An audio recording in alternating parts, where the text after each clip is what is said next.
That was very helpful. And in fact, I feel like I'm definitely in a better place now after having this conversation with you, because you're right. That's what I think makes your work different and better than others. I definitely don't think I'd be engaged to him or in the relationship I'm in if I hadn't listened to you. Sick of sacrificing or settling in your romantic life? Welcome to Make Him Wonder with Coach Paula Grooms, where women struggling in real relationships ask the expert. Unscripted, unfiltered, understandable coaching conversations to help passionate women succeed in love. Before I bring my guest on today, I want you to know that I'm always excited by the success of my clients. Whether it's getting on track with a love, getting back with a love, or getting engaged and married. And I'm equally excited for Season 3 of Make Him Wonder, because Make Him Wonder is now exclusive. A members-only club where you can hear all episodes past, present, and future completely ad-free. And membership has its benefits. Remastered, easier to listen to former episodes categorized by age and relationship status. Situations spanning the spectrum of dating and relationship issues like age differences, dating divorced, dealing with difficult discussions of sex, exclusivity, and commitment. All the latest conversations are available as a member as soon as I'm done coaching a guest on her unique situation, with an exclusive video of my recording recollections, reflections, and recommendations for you when you're listening. You'll also get my Making Magic with Men Mindset Manual, a weekly action step maintenance practice for you to stay in 80-20 tip-top and tuned-up shape. Because you don't have to be perfect. If you do 80% of what it takes to have success with any man, the 20% you don't won't much matter. Whatever your romantic situation, this weekly mindset focus will render you ready with the right mindset and the right tools for anything you might be facing with your current or future Mr. Right. It alone is valued at over $500. Joining is easy, and as a woman, you have choices. Join monthly and unsubscribe anytime, or take advantage of either the 6-month or 12-month membership with their amazing discounts. Check it out at the 8020wonder.club. Do it now while you're listening, because there is no time like the present to start your new love story. Give yourself that gift so you can have the gift of love and commitment this year. And while you're doing that, we can get started. My guest today is 34-year-old Gigi, who says she is in the healthiest relationship she's ever had with 37-year-old Aaron. The two have been together for about a year and a half, checking in openly about what each other needs from the other. But despite saying that it's him and not her, Aaron says he's not happy in the relationship. Gigi worries that he will never fully commit and wants to know how to guide Aaron forward without trying to change him or make him work on himself. Welcome, Gigi. Hi, thank you. You're welcome. Interesting that you say it's the healthiest relationship you have had, and he's there and he's in it, but explain to me about him not being happy. Yes, he has been struggling with anxiety and stress, I think, around work and some parts of our relationship, I think, too. We have been practicing a lot of communication in our relationship and openness and, checking in with each other. And there's a lot of elements to our relationship that I never had in a relationship in the past before. Now that we are becoming more vulnerable with each other and bonding more, I feel like certain things are coming up to surface for us. So I feel like we're kind of in a state of struggle at this moment, despite the fact that we do communicate and share with each other. We're kind of just stuck at this point. And it's hard to navigate for him, I think, more right now, too. Okay, I'm going to give you something very specific about this that can turn it around and help you. First, tell me how you met and a bit of the trajectory of the relationship getting to where you are now. Okay, so we actually met when we were in our mid-20s through a mutual friend originally, and we did start dating back then as well, just for like 6 months, but it was just casual. And when that didn't work out, I think due to just the timing, we stayed friends for for a few years. And in the beginning of last year, we reconnected as friends again, but it kind of took off and became romantic. And first it started off with just discussing what we wanted in relationships and how much we had grown individually and all the things we had learned individually. And we eventually realized that what we wanted and where we were felt good to do that together. So originally I was living in another state and we started long distance just for a few months. I had already thought about relocating back to the state that we originally met in to be closer to my family and everything. And when I did that, that was when our relationship really began because we were doing it in person. So when I first got down to the state that we met in originally, he actually invited me to stay with him for a few months till I could, get certain things situated, like my new job and where I was going to be moving into wasn't quite ready for me yet. So there was a couple months where we did live together in the beginning. And then I was able to finally move into my place. I had my job and everything. And so, that's kind of what started our relationship. And then we kind of spent a lot of time together, I feel like, right away. I think the living together part was probably a lot more pressure and stress than we both thought it would have been. But I felt like we were doing the right thing because we didn't make it a permanent situation. We did end up, I got my own spot. And now we're here. And how long over this time you met up again and had the long distance and until now, how long has that been in total? Almost a year and a half. What have you discussed about moving it forward? You're 34. Do you want children? We've talked about children and marriage and stuff like that. I have always been unsure if I did, but I feel like once I got with him, I started seeing that possibility. I feel like the idea of children kind of scares me in a way, and he does feel that same way too. We both have nieces and nephews, and we love them. We love being aunts and uncles. And I think that we would be great together with that, but I think there's some fear for sure. When you said you've discussed it, what has the discussion been about marriage and family? Has it been kind of philosophical about it, or has it been about the two of you directly? Yeah, probably more philosophical because we talked about that we want to get married, but we never really talked about us getting married together exactly. And there were moments that I had asked him, maybe it was too soon, I'm not sure. I can be anxious, so sometimes I want to know where things are heading. And I asked him once before, do you think that there's a future for us, or do you see things like that, us going there? And his answers always were kind of he doesn't know, he hopes so, but he's not sure. And I was not always satisfied with the response, but it felt better than just a hard no, maybe now it's not, maybe he doesn't know yet, and that's okay, but that's what I've gotten from him. Tell me about his past. Okay, so we're going back to his childhood. I know that his family dynamic was very chaotic and dysfunctional. His parents were not good to each other, and they definitely used him and his siblings, I think, against each other. And then I know that in his dating history that he's dated more than he's, I think, had serious relationships. I think he's only had a couple, maybe, but he mostly only ever really dated people. He definitely told me that he had struggled with relationships in the past, and that this relationship that we have is definitely more of a deeply connected one and more meaningful one, more valuable one for him. So I feel like this is kind of a new experience for him, the one that we're in. Are his parents divorced?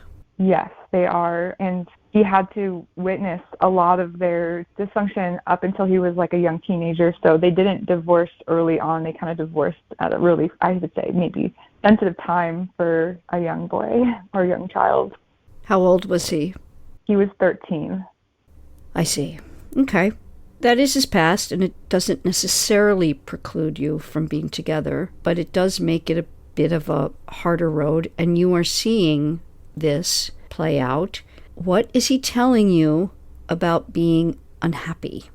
So we've been spending a lot of time talking and trying to navigate that because we're really in it right now. We're going through the hard time right now. So stuff he has shared with me about not being happy in a relationship is mostly him having a hard time not believing when things are good, when they are actually good. He has a hard time trusting that things are good. And I've asked him to elaborate more on that, like, tell me more about that. What do you mean? And for him, he's afraid that when things are good, something bad's going to happen, basically like waiting for the other shoe to drop type of thing. And I asked him, like, what is the worst thing that you think is going to happen? And for him, it's like he's going, like, it will all end. It will go away. Like, basically, he will be abandoned. And that what's good isn't actually good. So I think that, and in the beginning of our relationship, we spent a lot of time together. We both definitely lacked some boundaries about our own personal time. Instead, we were spending a lot of time together, and both myself as well, like, need my own personal time. But I think with a bit of fear of abandonment as well, we just didn't say, hey, like, let's have some time to ourselves to recharge. We just kind of spent. So I think he's feeling like exhausted and drained. So dealing with his own anxieties and fears on top of no time for himself to re-regulate himself or to recharge himself. I think that's where a lot of his not being happy in a relationship is coming from. Thanks. I get his feeling and how this must be a bit triggering to your anxiety as well. Yeah, definitely. It's been pretty hard, and I feel like I've been doing a lot of work on myself prior to this relationship because I was ready for a serious relationship. So I feel like I am more of a secure person in this process, but I still have my own stuff, and some things are very much triggering my own, like, inner wounds, too. But yeah, it has not been easy. So there's something in the introduction I want to address. When my staff creates it and I see it, I immediately have some little ding, ding, dings. And one of those was in here, which is this sentence. Been together about a year and a half, checking in openly about what each other needs from the other. Now, for most, that would appear to be a very good and healthy thing. But you are not in a marriage. And even then, I would say to anyone, be sure that's not happening on a regular basis. But definitely in a relationship whereby the man is not fully committed. Doing so is just a fancy way to say we are talking about the relationship. Do you know my work at all and what I say about talking about the relationship? Yeah, I'm familiar, yes.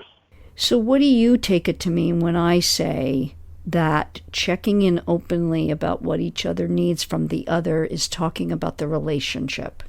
Yeah, I think where we are at this moment in our relationship with the tough time, like, I've zoomed out a lot more to see how, like, that might have been adding maybe some pressure and stress.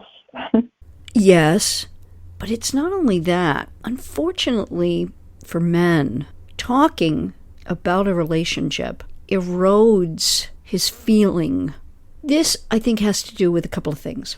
First and foremost, one of the gender gaps in my book. Women relate via verbalization. Men relate via action. You put that together with one of the other gender gaps in my book, which is women love through knowing, men love through wondering, and you understand why talking about a relationship erodes a man's interest in the relationship. Because men relate via action, they want to have a relationship. Women, because we relate via verbalization and we need to know, we can be filled by talking about the relationship. And it can foster for us good feeling and knowing and continued loving. But talking about a relationship with a man is generally not good. I have a general rule of thumb, which is if you're talking about the relationship more than, say, twice a year, you are on the wrong track. And that may be shocking to hear that. And you may think, well, he brings things up and he, starts talking about things. Okay, great, to some degree. But it's how you handle it when he does and how you get out of talking about it so that his feelings stay high for you and wanting the relationship. I think it's fair to say that you are here, Gigi, because intuitively you know that something isn't right for him meaning it can be about any relationship, which I'm hearing because you said his parents are divorced, it was at a specific age and he has trust issues. Okay, that means you are going to have the skill set, and mindset that makes it impossible for him to not trust you and impossible for him to not need you as the woman in his life and desire you as the woman in his life. Yeah, absolutely. And I know in my heart that I am like that person, you know, that I can be that person, but for sure, like the skill set of like, you know, being able to show him that's definitely something I want to be able to do. Great. Good. Because the first thing is you have to make up your mind that you are, and then that you will do what it takes to inspire his continued desire and keep this afloat.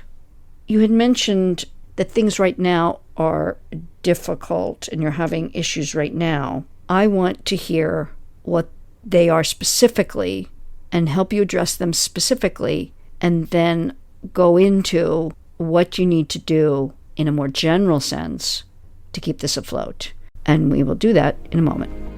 I trust you're enjoying Make Him Wonder, and that you're getting a lot of helpful information for the life of love you desire and deserve. So if you're not part of the 80/20 Wonder Club yet, you need to be, because now Make Him Wonder is exclusive, a members-only club to listen to every episode, past, present, and future, in full, all ad-free. The 80/20 Wonder Club is a Make Him Wonder membership that gives you all of seasons 1, 2, and 3 in a categorized list by age and relationship status, and a multimedia library of my content, including my book, Relationship Evals, and my Making Magic with Men Mindset Manual, a weekly action step you can focus on to attract and keep the man of your dreams, and have him committing to you completely in the coming months. Make this the moment you start living as an 80/20 Wonder Woman, because love, like life, is best lived in 80/20. When you do 80% of what works with men, the 20% you don't won't much matter. Join the 80/20 Wonder Club by going to the 8020wonder.club. Don't miss out. Go now to the 8020wonder.club. You and your man will be glad you did. So, Gigi, I want to get into what you do overall after you tell me what's going on right now and we address that specifically. Okay. So almost a week ago now, I could tell something was going on with him, and I've really been trying not to like press and pry, but I could just feel it. Something was up. And we were talking in the morning like we typically do before work, you know, just to say good morning. I just couldn't help it. I just had to know. I just said, you know, hey, are you okay? Because it just something didn't feel like it. And then he suddenly broke down into tears. And we talked for a little bit, but it was kind of not the best timing for it because we were about to both go to work. We both said, hey, like, why don't we talk later this evening after work and continue this conversation? And so I met up with him at his place after work, and we talked, and he basically tried to end our relationship, and something in me just didn't feel right about that. Like, I, you know, was trying to be really supportive and understanding because I felt like he needed help in this moment and he needed support in this moment. And then ultimately we ended up saying was that he did not actually want to end us. It's just that he didn't want to drag me through this. And he admitted too that he knows that it's not me, that it is him, like these issues, that things that he's experiencing are coming from him because I've been doing everything that he has wanted and needed in a partner. And so he realizes like the only one left standing in the mirror is really him at this point. And so I asked him if we could just basically take a beat and take some time and space to like really ask ourselves some questions and to like really think about this and not make this decision right now. And he was very on board about, okay, yeah, let's do that. Let's slow down and let's take some time and space, because he hadn't really had any time and space since we had been spending a lot of time together. And we talked about, you know, the expectations around that, like how long do we want to take some time and space for, because I just didn't want to be left hanging either for my own anxiety. And he didn't know how long he needed, but he asked me how long I felt was good. And I said, you know, I don't know, 2 weeks. So the deal was that we weren't going to stop talking. We weren't going to stop seeing each other if we needed to. We wanted to be there for each other through this, but just allow us to have some time to breathe alone, not under each other, you know. And so it's almost been 2 weeks now since we made this decision to take some time and space, but we have still been like checking in. And at first it was like I wanted to keep reassuring him that I was here for him and everything. I started feeling in myself like, am I doing too much? Am I pushing him? So as of recently, I decided to try to like trust this process and kind of back off a bit more. And in it, I have felt him like kind of coming towards me more recently, which has felt good. But I still am in a position of like, I don't really know yet, like what's going to happen. Like, is he going to want to do this together with me, or is he going to want to do this on his own without me? So that's the tough time that we're in right now. That's where we are right now. Like I said, we're still communicating and being loving towards each other, but he hasn't really given me indication of what's going to happen to our relationship, if we're going to continue together or not. I see.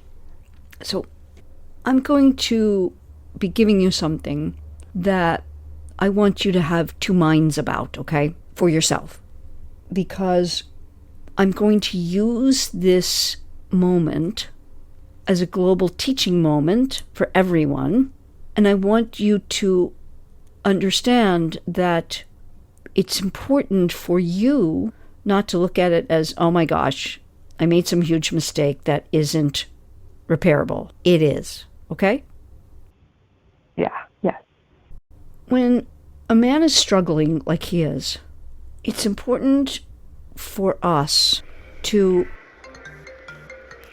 Hi, Rachel. Hi, Jen. I wanted to catch up with you quickly before the weekend and see how things are going with you and Brad. Funny you should call right now. I'm waiting on Brad at the airport. He asked me to go to the Caribbean for a long romantic weekend. Oh, my gosh. I bet he's going to pop the question. I think so. He said he wanted it to be special and asked me to pack my favorite dressy dress. He should be here any minute now. I'm so excited. Well, I won't keep you. I was just thinking of you after logging into my 80/20 Wonder Club membership and hearing another episode about an older woman, younger man relationship. Did you hear the latest one in the categorized list? Yes, I'm so happy I joined. Listening to that particular category has made me believe in the possibility of being Brad's choice, despite our age difference. Absolutely. I'm loving the weekly focus of the Mindset Manual. Even after all these years of being with Mark, there is always something I can do a little better, and the weekly video prompts me to focus in on what's in my control. I really admire that you continue to work on your relationship. It's why you've gone the distance all of these years. I can only hope to be as great of a wife to Brad as you are to Mark. I know you will, because you are doing what works now. Thanks. I owe a lot to you for turning me on to Coach Paula and sending me to the 8020wonder.club. Ah, yes, I know. I was insistent and didn't let you off the hook. I'm just glad you took my sage advice and that of Coach Paula's. You'll be seeing this weekend how much it's paying off. I totally believe that, and that my manifestation is coming true. Thanks again. You got it. Have a great trip, and I can't wait to hear all about it when you get back. When a man is struggling like he is, it's important for us to delineate about the struggle. Is it relationship or something else? So, for example, if he had come to you and said he lost his job, or God forbid his parents or one of them is gravely ill and going to pass away, or something like that, being there and supportive under those conditions can be helpful. When it's more of a personal, emotional, psychological relationship issue, standing by him through it is not. And again, this is a general rule. There are some variations, but I can tell any woman this: your best chance of having this relationship go the distance, if you're going to gamble, is to gamble on the side of not helping him through it. Okay. There's a lot of whys about this.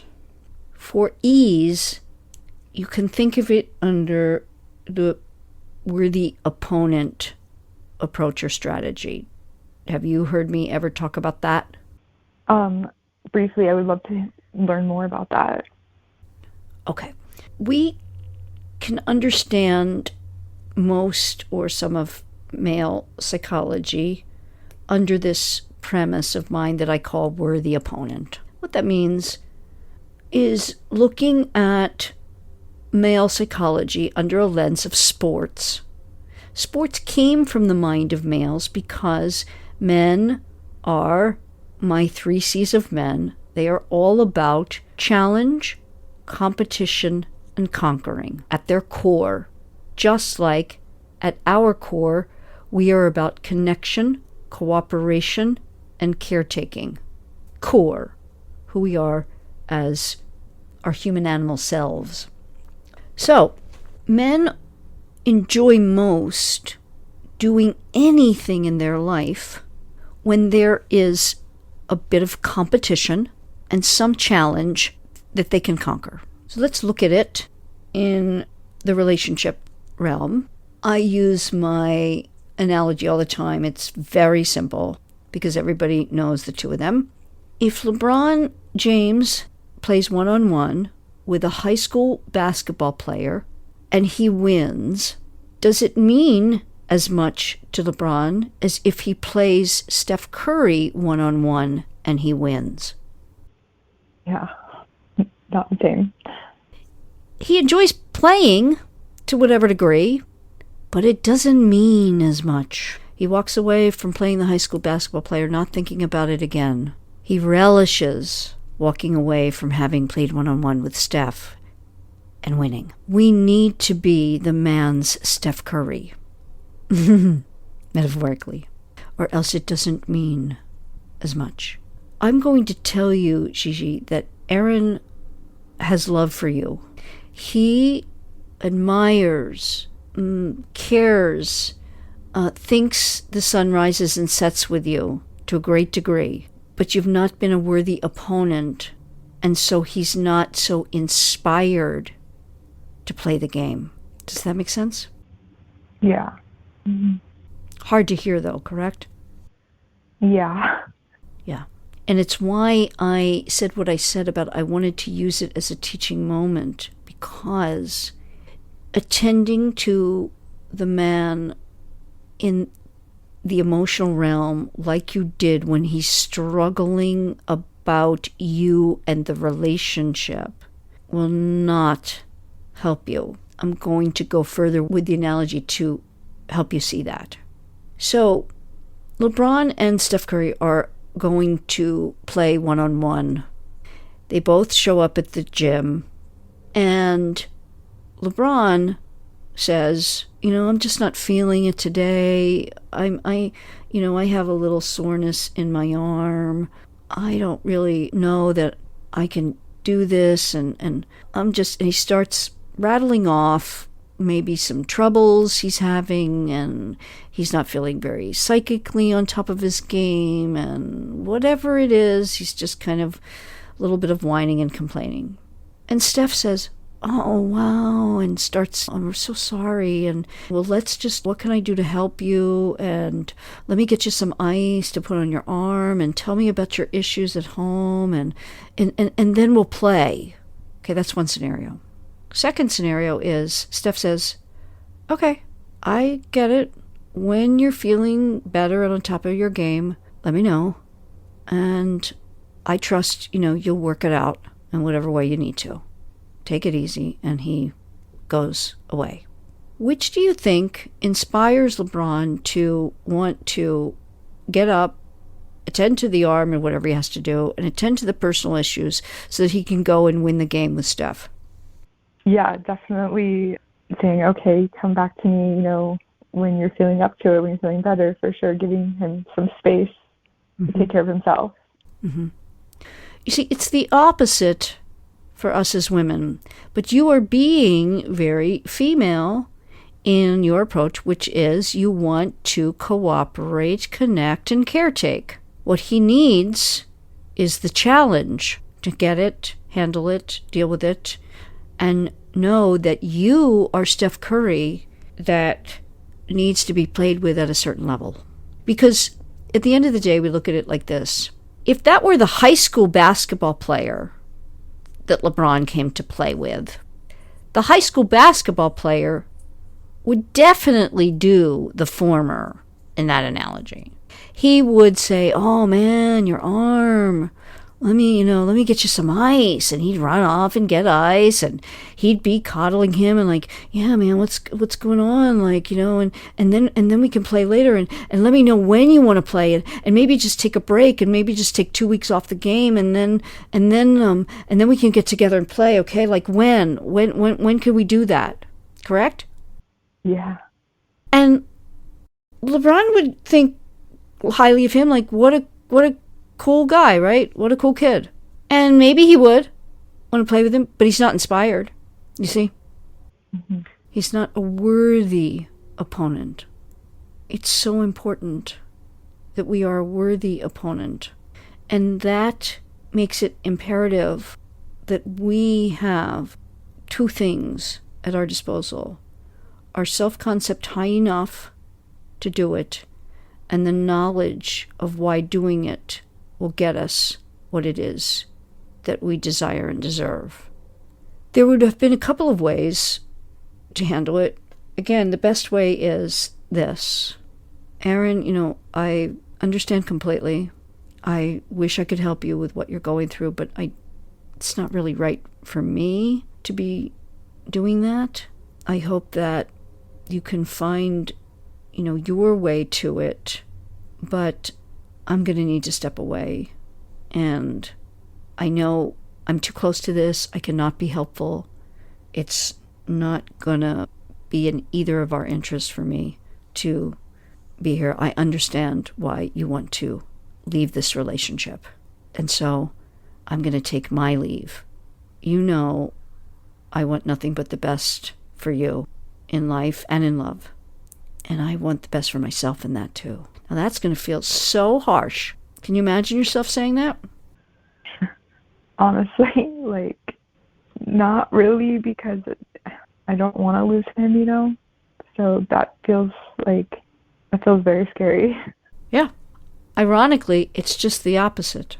Because that's when he starts seeing you as Steph Curry. Mm-hmm. It's your anxiety coming from your own stuff that has nothing to do with him that doesn't allow you to believe that you are. Okay. Mm-hmm. Yeah. Take some time to really think about that. Why don't you believe that you have everything in you to be his Steph Curry? I think that part of my internal programming that I've been like working on undoing is like not feeling good enough or special, important enough. And I think like letting him go kind of like activates that message for me, even though I think like, yeah, I guess that's kind of it. Like, yeah. I think deep down though that I know I am a worthy opponent, though I know that I don't intellectually believe that I'm not worthy of it. Yeah, just fear of making a big move like that, you know? Yes, absolutely. And you said something really important there. Intellectually, you know you are worthy of it and all that he needs. Subconsciously, in your self-concept, is where the problem lies. And that's where the work needs to be done for you, because when you do that, you inspire him to, metaphorically, fix the arm and set about doing what he needs to do in his life so that he can call you up and say, I'm ready to get back on the court. I want to show you what I got. I want to strut my stuff, and I want to win that game and score those points. Does that make sense? Yeah. Mm-hmm. It's going to take a lot for you to do that, I know, because you have this pattern of, I hate to use the word, but there really isn't any other I can think of coddling him. That's pretty accurate, I would say, because I'm a nurturing person, so that feels natural for me. Yes. And make no mistake, in the moment he loves it. It's what he loves about you. He loves that you're so nurturing and wonderful. Of course he does. But this is where we go wrong and wonder, like, how the hell did this man leave me when I was so wonderful? Have you had that in your past? Yes. Yeah, you give him all and you give him everything, and it's like, it's not enough? How can this not be enough? It's not that it wasn't enough. It's that it's not what is needed to inspire the man. That's all. They love you for it. Metaphorically, it is loving that needy little puppy that comes and is always by your side and coddling and won't leave your side and a little fearful and a little, trepidatious and needy. And then seeing the same one from the same litter running around and being a happy puppy. And only occasionally running up to you. You get the feeling, I mean? Yeah, it's a good visualization. Right. And there's something about that happy one running around. It's not that you don't love the one who's in the nook of your arm and warm and soft and cuddling there and looking up at you with fearful eyes and all that. You do. But for men, they generally go for the happy one that they have to get their attention from by doing something like grabbing the ball and throwing it. And then the puppy's like, oh, okay, you want to play with me? Great. Or a tug of war, something like that. You get my drift. Mm-hmm. That inspires the man, generally speaking. And again, everybody's in a variation, but you have a much better chance, and any woman has a much better chance by being the worthy opponent. Metaphorically, that's the little puppy running around, whereby the man has to get his or her attention. And then, when the affection of that one, and that one snuggles and is loving and soft, that's cherry on top. More meaningful, greater appreciation for it. Yeah, that makes sense. So I bet your mind is swirling with a lot of questions about what do you do now? Yes. Where do you go from here? Yeah, I'd like to know. Mm-hmm. Wondering what I'm going to advise Gigi to do to have Aaron inspired to commit to their relationship and be all in? It's counterintuitive for sure, but if she follows what I'm about to tell her, Gigi can absolutely have the love and relationship she wants. And because I want you to get the results you desire and not make the missteps Gigi has made and so vulnerably admits to here, I invite you to check out the 80/20 Wonder Club, an exclusive membership where you'll get over 120 episodes of Make Him Wonder, categorized by age and relationship status, plus all new episodes the moment they're formatted and ready to be aired. Unfiltered coaching conversations like this one, with all my advice and principles to have you succeeding in your romantic life. Check the description below for the link, as that is the only way you'll be able to hear what I tell Gigi she needs to do. Don't miss out on how to make your man wonder in the right way to have the divine right results you desire and deserve. Go now to the 8020wonder.club. He'll be glad you did.